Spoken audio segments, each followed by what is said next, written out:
I wanted to make a message regarding getting into communication with people. It's really important that you mix it up a little bit. You don't just have to stick to phone calls. If somebody's not answering the call, one thing that you can do is text them. Okay?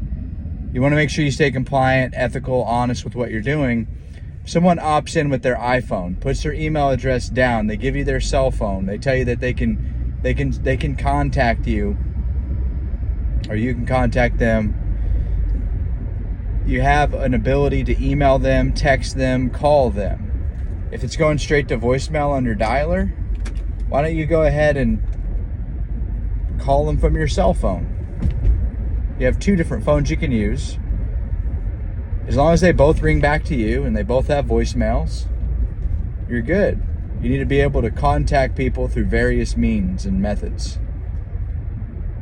And you got to have multiple states when you are a final expense, Medicare, etc. You got to have multiple states. It's not really an option. You got to do it. You need to have 5. That's my recommendation. I have 37, so I don't ever have that problem, you know? There's many reasons why I was put in so many states. It definitely gives you the best chance for success. You know, triple dialing is going to help you get more people to answer. It's going to seem a little slower, because it is. If it's going straight to voicemail, dial once, dial twice to make sure their phone's not on do not disturb. You can call from your cell phone to make sure your dialer's not blocked. Move on from that contact. If it goes straight to voicemail on your cell phone, their phone's just off. If it rings through on your cell phone, call them 3 more times, because those are the calls that actually count. The ones that are ringing through to voicemail, 5, 6, 7, 8 rings. I've quad and penta-dialed people. Just getting on the phone with people, communicating with them. You know, a little enthusiasm will go a long way with the right people. You'll give someone will be happy to talk to you, and you'll be happy to talk to someone, you know, and really sounding professional, being ready when they answer. You know, you're not watching a video or doing Facebook, Instagram, or Netflix or Disney Plus. You're not doing any of those things while you're dialing. Your intention is to get somebody into communication with you. Now, if that's the intention, what are you going to do? Are you going to do all of what it takes to get into communication? Are you going to text them, email them, call them? What are you going to do? Social media. I've had several clients that are friends with me on Facebook. All my clients have my cell phone number, and I don't really know what to say to the person who's not willing to do those things. I would just say, well, you're going to have a lack. You're going to have a lack as a result of your lack. I mean, what else can I say? L-A-C-K, lack. If you're going to not do everything there that's available, then there will be deficiencies in your game, in your ability, in your skill set. Maybe you're just a master caller. Maybe you're just the best caller that there is.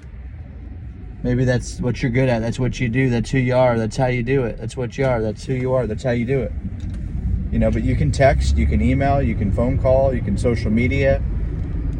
These are all different ways to reach out to your client, get them into communication with you, get the result that you're looking for, which is ultimately the more people you can talk to, the more presentations you can make.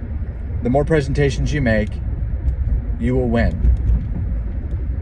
A great mentor of one of the people I used to follow, he was a very successful network marketer, and he always said, the person who tells the story the most wins.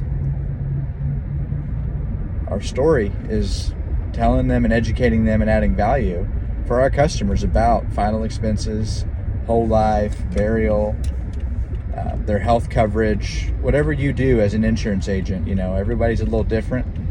Everybody is, I'm a specialist in final expense. I have mastered that. Today, I dialed from 12:30 to 4, and I got 3 sales. Okay?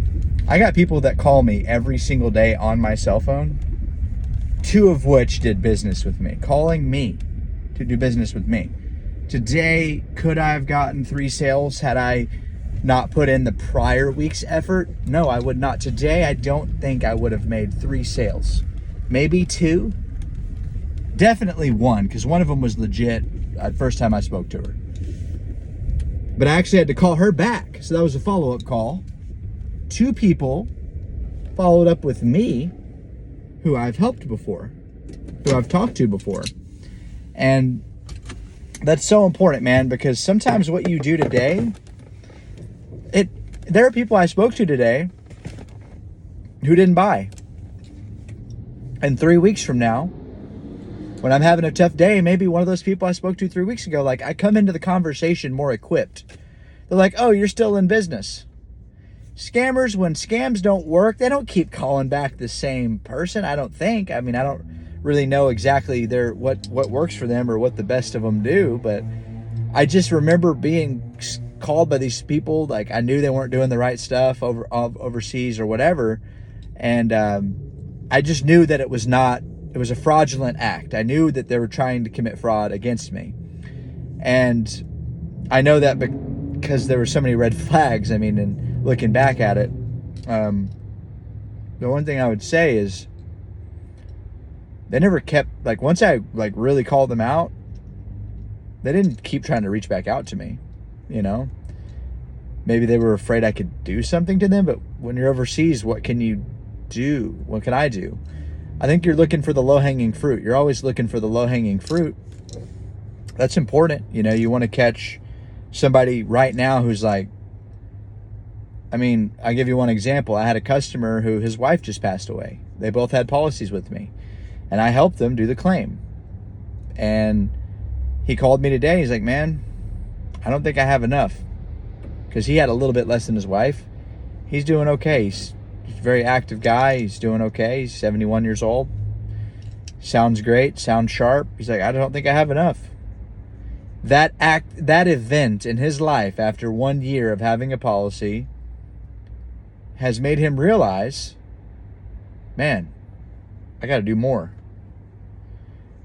How many people are out there right now who've had something happen to them or someone close to them or someone they know who now's the time? One of the best cold door knockers I know is in the solar industry, and something he says is, one of the hardest parts about my job is timing. That's one of the hardest parts about my job, is timing. So that makes so much sense to me too, because the lady I called this morning, she was in very strong pain. She's like, I need to get someone to drive me to the chiropractor because I fell and hurt my back this morning. And she brought it up 3 times in 90 seconds. So I'm like, hey, you handle your back. I'm going to call you later this afternoon. I called her later the afternoon. She answered. How's your back?